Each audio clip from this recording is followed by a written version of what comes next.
श्रीराम समर्थ. स्वतःला सुधारण्याचा प्रयत्न करावा.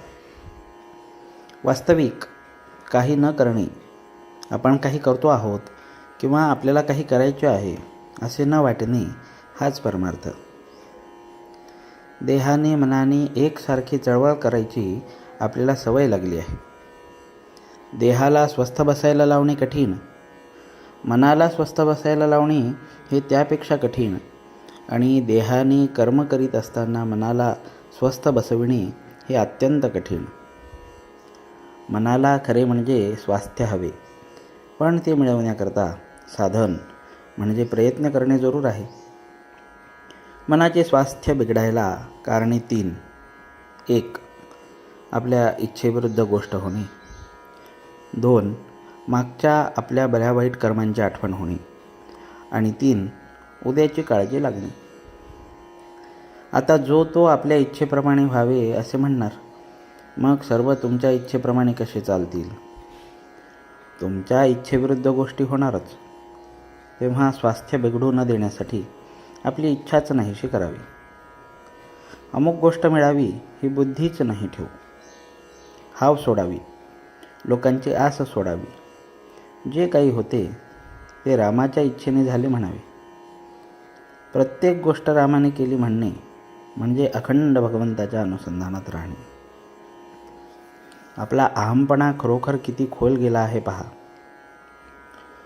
समोर दिसत असलेल्या गोष्टीकडे बेमालूम डोळेझाक करून आपण आपल्या दोषांचे खापर बिनदिक्कत दुसऱ्यावर फोडायला तयार होतो. अमक्या तमक्याच्या नादाने आपला मुलगा बिघडला असे आपण म्हणतो, कारण आपलाच मुलगा खराब हे म्हणवत नाही. ते म्हणण्याची लाज वाटते, म्हणून दुसऱ्याच्या मुलाला आपण वाईट म्हणतो. आपला मुलगा आपल्या डोळ्यांदेखत संगतीच्या योगाने एवढा बिघडतो, तर मग संगतीचा परिणाम केवढा असला पाहिजे? संगतीचा परिणाम जर एवढा मोठा आहे, तर संत संगतीत असताना आपल्यात सुधारणा का दिसू नये? संत संगतीने मग आपण सुनिश्चित सुधारायला पाहिजे, पण तसे तर दिसत नाही. मग नडते कुठे? याचे मुख्य कारण म्हणजे आपण स्वतःला सुधारण्याचा प्रयत्नच करीत नाही. आपल्याला सर्व समजते, परंतु प्रयत्न करायला नको. वासनेच्या जाळ्यातून बाहेर पडण्याचा आपण प्रयत्न करीत नाही. त्यामुळे वासनेतच आपण जन्माला येतो आणि वासनेतच आपला अंत होतो. याकरिता एकच खात्रीचा उपाय आहे, आणि तो म्हणजे भगवंताला अनन्य भावाने शरण जाणे. रामा, तुझ्या वाचून माझी यातून सुटका नाही. तू ठेवशील त्यात मी आनंद मानीन. तुझे प्रेम मला लागू दे, असे कळकळीने रामाला सांगावे आणि सदैव त्याचे नाम हृदयात ठेवावे.